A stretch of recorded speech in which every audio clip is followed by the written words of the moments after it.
예나 지금이나 대중들의 관심을 끄는 뉴스거리가 몇 가지 특징이 있습니다. 물론 우리는 요즘 민주공화국에 살아가고 있기 때문에 왕가의 이야기가 끊기게 되었지만 지금도 입헌군주제를 채택하고 있는 나라들에서는 왕가에서 일어나는 일거수일투족이 대중들의 뉴스거리가 되고 있습니다. 그리고 다음으로는 어떤 성적 스캔들에 대한 뉴스입니다. 특별히 고위층이나 유명한 인사들, 그런 인사들과 관련되어 있을 때 특히 그렇습니다. 그리고 마지막으로 당시 이스라엘은 신정 정치 체제였으므로 종교, 특히 영향력이 큰 종교계의 인물은 늘 대중의 관심사였습니다. 당시 헤롯 가문과 대제사장들, 그리고 또 그 대칭점에 있었던 오늘 세례 요한과 예수님이 그 대표적인 사례가 될 것입니다. 오늘 본문은 이 세 가지 요소가 복합된 이스라엘 백성들에게 매우 센세이셔널을 하면서도 가공할 폭발력을 가진 뉴스 중에 뉴스로서의 사건입니다. 오늘 본문의 이야기는 1세기 당시 이 세 가지 요소가 다 합쳐진 내용이기 때문에 두말할 나위 없이 순식간에 이스라엘 전역에 퍼졌을 것입니다. 그리고 이 이야기는 이스라엘 백성들 사이에서 이 추악한 일들의 진상과 그 결말에 대해 수군거리게 만들었을 것입니다. 그 내용은 다음과 같습니다. 헤롯 왕의 생일에 그의 궁전에서 베풀어진 연회에서 일어난 사건입니다. 성경 기자는 마가는 이 연회에서 일어난 세례 요한의 죽음을 가감없이 짤막하게 기술하고 있습니다. 마가는 이 기막힌 사건이 마치 우연히 어쩌다 일어난 일처럼 기술함으로써 오늘 우리 독자들로 하여금 그의 처참한 죽음이 주는 충격을 있는 그대로 경험하도록 초대하고 있습니다. 사복음서에 증언하듯이 우리 모두는 세례 요한의 탄생에서부터 그의 광야에서의 삶, 그리고 이스라엘의 회개를 촉구하는 그의 세례 사역을 잘 알고 있습니다. 그리고 오늘 본문에서 전하고 있는 그의 마지막, 그의 처참한 죽음은 당대 이스라엘에서 가장 고귀하고 순전한 삶을 살았던 백성들의 전폭적인 지지와 존경을 받았고 그가 이스라엘에 끼쳤던 엄청난 영향력에 비하면 그의 마지막은 너무나도 외로웠고 무기력했음을 알 수 있습니다. 하나님의 사람으로서 그의 거룩하고 고귀한 삶에 비추어 볼 때 그의 이 비극적인 죽음은 그의 고귀한 삶에 전혀 상응하지 않고 있습니다. 오히려 마가는 본문 마지막 구절에서 요한의 제자들이 듣고 와서 시체를 가져다가 장사하니라 라고 아주 짤막하게 그의 죽음을 정리하고 있습니다. 마가는 왜 이처럼 세례 요한의 죽음에 관한 의미를 생략하고 있는 것일까요? 그리고 이 강렬한 메시지의 의미는 과연 무엇일까요? 본문에 등장하는 헤롯은 이스라엘 성전 건축을 착공했던 헤롯 대왕이 아니고 그의 아들 중에 한 명으로서 헤롯 안티파스였습니다. 그는 기원전 4년 아버지 헤롯 대왕이 죽자 그의 형제들과 함께 왕국을 분할하여 물려받았는데 그에게 분할된 지역은 갈릴리와 그 인근 지역이었다고 합니다. 헤롯 안티파스는 본래 이웃나라인 나바테아의 공주 파샬리스와 결혼했으나 이혼을 하고 그의 이복 동생인 헤롯 빌립의 아내이면서 또 다른 이복 동생 브리스토부루스의 딸, 그 사람이 바로 헤로디아였습니다. 이 헤로디아와 결혼을 했던 것입니다. 오늘 본문에서 세례 요한이 이와 같은 헤롯의 비윤리적인 삶을 비판했고, 이에 앙심을 품은 헤롯과 헤로디아가 세례 요한을 감옥에 가두었던 것입니다. 이런 이유로 헤롯은 요한을 감옥에 가두었지만 요한을 바라보는 그의 시선은 상당히 혼란스러웠던 것 같습니다. 왜 세례 요한을 바라보는 그의 시선이 이처럼 혼란스러웠을까요? 그는 자기 아버지 헤롯 대왕이 착공했던 예루살렘 성전 재건 공사를 이어받아 조만간 완공을 앞두고 있었습니다. 한마디로 이스라엘의 가장 큰 국가적 프로젝트를 완결지음으로써 약 1000여 년 전에 솔로몬이 성전을 지은 이래로 자신이 이제 다윗 왕족의 전통을 이어받고 있음을 온 백성들에게 인정받고 싶었던 것입니다. 하지만 그의 이 속내를 방해하는 사람이 있었으니 그가 느끼기에 그 사람은 세례 요한이었습니다. 세례 요한은 기존의 제도권과는 아주 다른 하나님 나라의 운동을 전개하고 있었습니다. 광야에서 회개의 세례를 외치는 그의 메시지에 이스라엘 대부분 백성들이 열렬히 호응함으로써 이제는 그의 영향력이 헤롯 자신이 이끄는 성전 주도 세력을 압도하게 된 것입니다. 그런데 세례 요한이 내다보고 있는 그 메시아는 지금 성전을 짓고 있는 헤롯과는 전혀 다른 성격의 인물이라는 것을 이스라엘 백성들이 느끼게 된 것입니다. 이런 정치사회적 배경에서 세례 요한은 제자들에게 헤롯은 메시아의 격에 맞지 않다고 말했던 것입니다. 바로 그 근거가 그의 비윤리적인 결혼 생활로 지목된 것입니다. 세례 요한에 따르면 메시아로부터 부름받은 사람이 그런 결혼 생활을 할 리가 없다는 것입니다. 메시아라는 사람이 자기 동생의 아내와 결혼할 리가 없다는 것입니다. 헤롯은 이런 세례 요한의 비판에 그를 감옥에 가두었던 것입니다.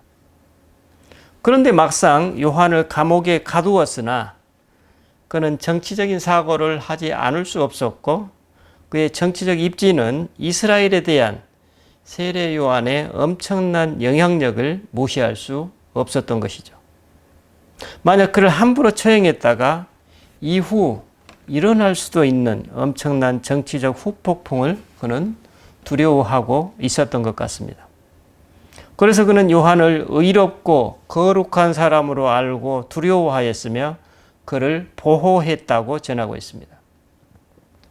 또 그가 세례 요한의 말을 들을 때면 크게 번민하면서도 그의 메시지를 달갑게 들었다고 합니다.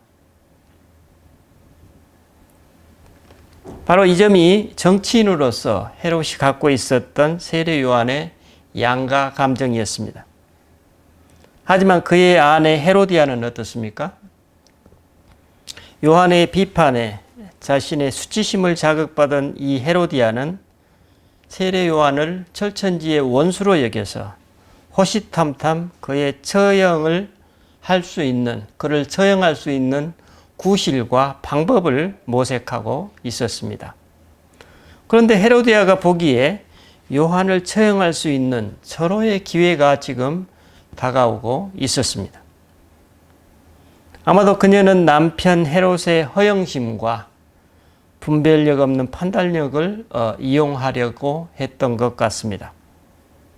기다리던 헤롯의 생일이 다가오자 그녀는 자신의 어린 딸을 이용할 계책을 마음에 품었을 것입니다. 여러 대신들과 로마군 고위 장성들과 지역 유지들이 모인 그 연회장에서 헤로디아의 딸, 우리는 살로메로 알고 있죠. 헤로디아의 딸은 어머니와의 사전 약속대로 그 연회장에 들어와 관능적인 춤을 추기 시작합니다. 그곳에 모인 모든 사람들의 눈길이 그녀에게 향해 있고 모두의 탄성이 쏟아졌을 것입니다. 무의가 끝나자 허영심 많은 헤롯이 그 어린 소녀에게 말합니다. 무엇이든지 내가 구하는 것을 내게 구하라. 내가 주리라. 그는 여기서 그치지 않고 연회장의 모든 사람들 앞에서 맹세까지 해가며 약속해버립니다. 무엇이든지 네가 내게 구하면 내 나라의 절반까지라도 주리라. 헤로디아가 예상했던 대로 헤롯의 허영심이 제대로 발휘되고 있습니다. 아마도 헤로디아는 연회 이전부터 딸 살로메가 연회장에서 춤을 추면 뭔가 선물을 줄 것을 암시하는 언지를 은연중에 건넸을 것입니다. 헤롯에게요. 마찬가지로 딸 살로메 역시 무의를 마치자마자 예상했던 헤롯의 약속을 듣고 어머니 헤로디아에게 향합니다.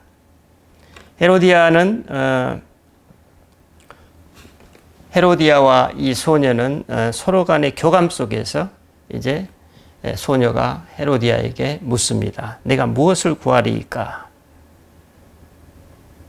기다렸다는 듯이 헤로디아가 응답합니다. 세례 요한의 머리를 구하라.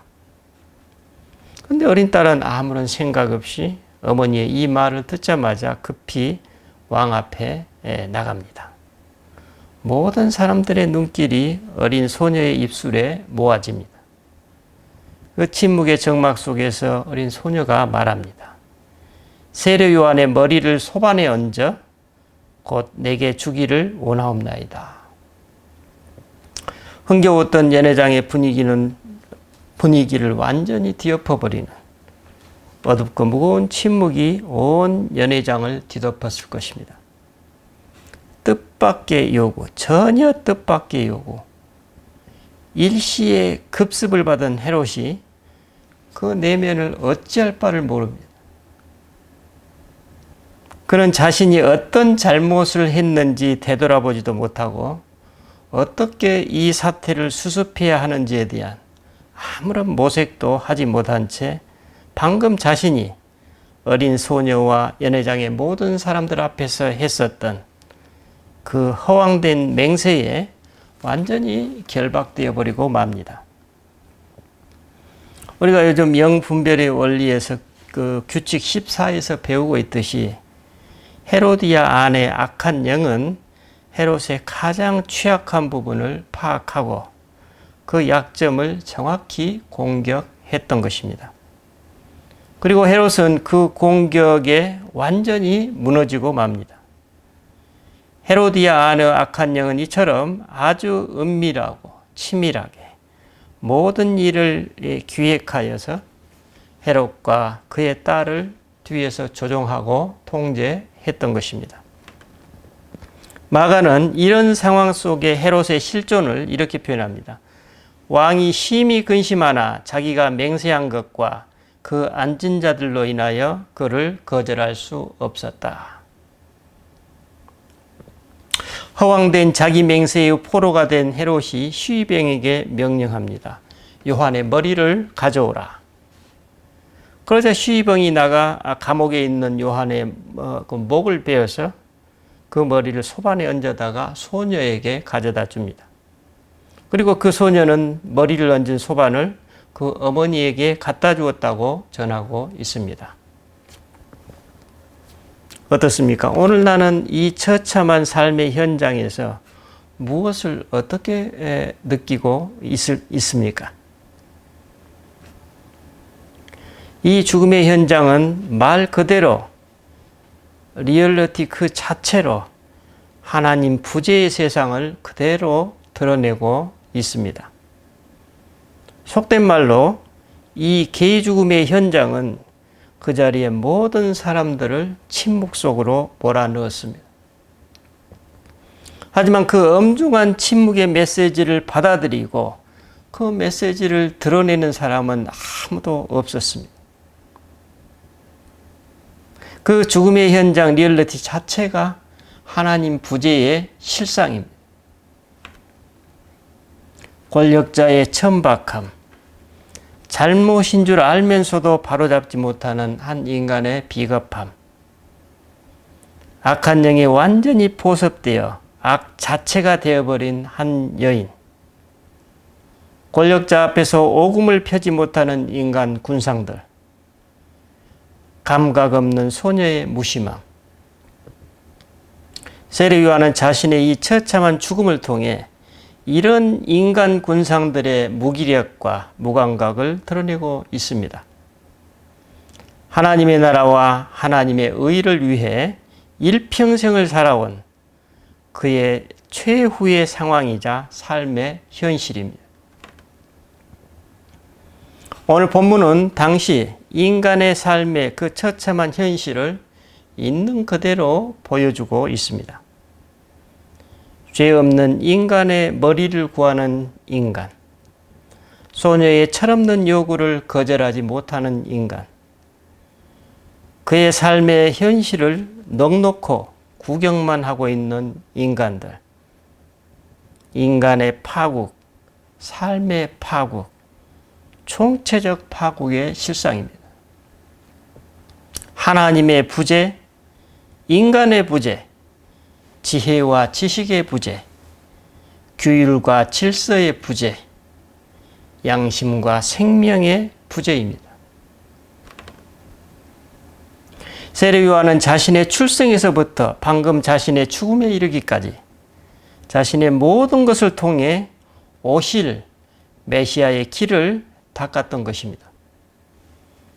특별히 그의 최후는 인간 세상과 인간 삶의 총체적 무능과 부패를 온 이스라엘 백성들과 오늘 우리에게 폭로하고 있습니다. 마가에 따르면 그는 하나님 부재의 실상을 이처럼 자신의 죽음을 통해 드러내면서 역설적으로 이 땅에 메시아가 얼마나 왜 필요한지 드러내고 있습니다. 이것이 바로 그의 마지막 메시지입니다. 그는 실로 메시아의 길을 예비한 것입니다. 여러분, 오늘 우리는 본문을 마주할 때마다 세례 요한의 죽음의 의미를 생각하곤 합니다. 그의 의롭고 거룩한 삶에 비추어 볼 때 이루 말할 수 없는 그의 처참한 말로, 하지만 그는 자신의 죽음을 통해 참으로 깊고 실제적인 메시지를 이스라엘 온 백성들과 오늘 우리에게 전하고 있습니다. 그렇다면 이러한 마가의 메시지를 마주하고 있는 오늘 나는 어떻습니까? 우리가 만약 그 연회장의 한 사람이라면 내가 그 상황 속에서 이러한 삶의 부조리와 불의를 마주할 때 나는 과연 어떤 태도를 보이게 될까요? 우리라고 뭐가 다를까요? 우리는 어쩌면 오늘 헤로디아와 헤롯 사이에 어딘가에 자리 잡고 있을지도 모릅니다. 양심과 수치심이 자극되어 악의 화신이 되어버린 헤로디아, 분별력도 없이 자신의 허황된 말에 노예가 되어버리는 헤롯. 우리는 어쩌면 오늘도 이 둘 사이에 어느 지점에서 침묵하고 있는지 모르겠습니다. 분명히 일이 잘못되어 가고 있는 줄 알면서도 연회장의 그 어떤 사람도 이유의를 제기하거나 이 불의를 제지하지 않으며 침묵하고 있습니다. 지난주에 한국 축구 국가대표팀의 감독이 선임되었다는 뉴스가 있었습니다. 기뻐하면서 축하해 주어야 할 그 뉴스가 나온 지 얼마 안 되어서 축구협회 내에 감독 선임기구에 속해 있던 한 인사가 선임 과정의 부정을 폭로했습니다. 감독을 미리 정해놓고 내정해놓고 공식 감독 선임기구의 활동을 무력화시키고 새로운 감독을 독단적으로 선임해 버린 것입니다. 많은 축구 팬들이 기대했던 외국 감독 후보자에 대해서는 요식적인 검토에 그치고 정작 지원서나 이력서도 제출하지 않았고 정식 면접도 거치지 않은 한 국내 감독을 선임한 것입니다. 그런데 문제는 이러한 끼리끼리 주고받고 이끌어주는 축구 행정의 난맥상, 소위 인맥 축구가 하루 이틀의 문제가 아니라 수년 동안 축구계에서 반복되고 있다는 것입니다. 왜 이런 현상이 일어날 수밖에 없었을까요? 전직 국가대표 감독이 이러한 난맥상을 자신이 겪었다고 고백하는 것을 보았습니다. 자신을 감독에 앉혀놓고 협회와 그 주변 사람들이 한 예를 들자면 3명이 한 축구 선수를 알지도 못하는 한 축구 선수를 대표팀 선수로 발탁해달라는 청탁을 해왔다고 합니다. 그분은 양심에 따라서 그 청탁을 거절했고 그 이후부터 그분을 투명인간 취급하며 매우 싸늘하게 대했다고 합니다. 그러니까 결국 그분은 국가대표 감독직을 사임했다고 했습니다. 한마디로 축구협회는 꼭두까시 감독을 내세워서 그들의 친소관계에 따라서 민원을 해결해주고 서로 이익을 도모하는 일종의 친목단체로 전락해버린 것입니다. 이 부패의 사슬이 국가대표뿐만 아니라 청소년, 유소년 축구 클럽에 이르기까지 먹이사슬로 다 연결이 되어서 총체적 부패 덩어리가 된 것입니다. 그렇다면 이런 부패의 고리를 끌어낼 기회가 없었을까요? 2002년도 월드컵 때 히딩크 감독이 바로 감독으로서의 전권을 가지고 그 부패의 고리를 끊어내자 한국은 사상 유례 없는 월드컵 4강이라는 신화를 이루어냈습니다. 하지만 히딩크 감독이 떠나고 월드컵의 기쁨이 사그라들자 옛 망령이 되살아나서 현재와 같은 무능력한 기구로 다시 전락한 것입니다. 그리고 이런 부패와 부실이 실력으로 경쟁하고 싶고 정당하게 기회를 얻기 원하는 많은 축구 선수들과 축구인들을 절망감 속으로 몰아넣고 있다는 것입니다. 현재 국가대표에서 뛰고 있는 이름 있는 핵심 선수들 몇 명이 있죠. 그런 선수들은 바로 이런 부당한 현실의 벽을 실력으로 극복하고자 일찍이 외국으로 나갔던 것입니다. 하지만 지난주에 일이 터지기 전까지 거의 모든 축구인들이 이런 부정부패를 공공연하게 알고 있으면서도 그 누구도 속 시원히 이런 체제의 부당성을 비판하지 않았던 것입니다. 무기력의 카르텔, 침묵의 카르텔입니다. 왜 그럴 수밖에 없었을까요? 그렇습니다. 한국 사회가 갖는 그 축협의 수장과 재벌 가문의 재력이라는 엄청난 뒷배경과 영향력 때문입니다. 이처럼 명명백백하게 불법과 불의가 행해지고 있는데도 비중 있는 어느 정치인도 어느 행정가도 어느 언론사에서도 이 문제를 정면으로 다루거나 드러내서 심층적으로 보도하려고 하지 않고 있습니다. 정재계, 언론계, 문화계 등 가공할 금전적 이해관계가 지금까지 이 불의와 부정을 침묵하도록 만들고 있습니다. 하지만 용기 있는 한 사람의 증언이 이제 많은 사람들의 공감을 얻고 있고 많은 축구인들이 이 문제를 자기 자신의 문제로 인식하기 시작하고 있습니다.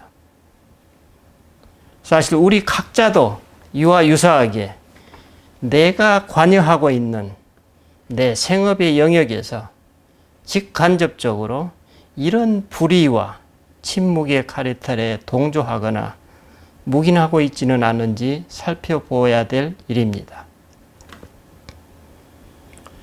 제가 지난주에 이 본문으로 봉건상 기도를 했는데 특별히 후반부에서 그 헤로디아의 딸이 세례요한의 머리를 소반에 담아서 두 손으로 받아들고 그 어머니에게 가는 장면을 몇 번이고 되풀이해서 하게 되었습니다. 제 기도 안에서 나타난 그 소녀의 모습이 오늘 본문이 암시하고 있는 것과는 다르게 나타났기 때문입니다. 몇 번이고 반복했으나 제 안에서 드러나는 그 어린 소녀는 두려움과 공포에 휩싸여서 손을 떨면서 두 눈에 눈물을 그렁인 채 그 머리를 곧 바닥에 떨어뜨릴 것만 같은 위태위태한 걸음으로 그 소반을 옮기고 있었습니다. 하지만 오늘 본문에는 그러한 소녀의 모습은 전혀 묘사되지 않고 있습니다. 자신의 감정에 마음의 문을 닫아버린 아이, 감정이 굳어져 버린 아이, 병든 아이, 그 모습은 아마 생명이 없는 죽은 아이의 모습이 아니겠습니까? 저는 바로 이 장면이 오늘 본문을 마주하고 있는 우리들의 양심을 고발하고 있다고 느끼게 되었습니다.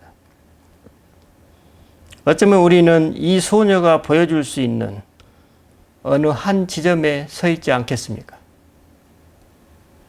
여러분, 오늘 나는 어느 지점, 어느 모습으로 서 있습니까? 한 주간 동안 깊이 성찰해보는 귀한 은총이 함께 하시기를 빕니다. 기도하십시다.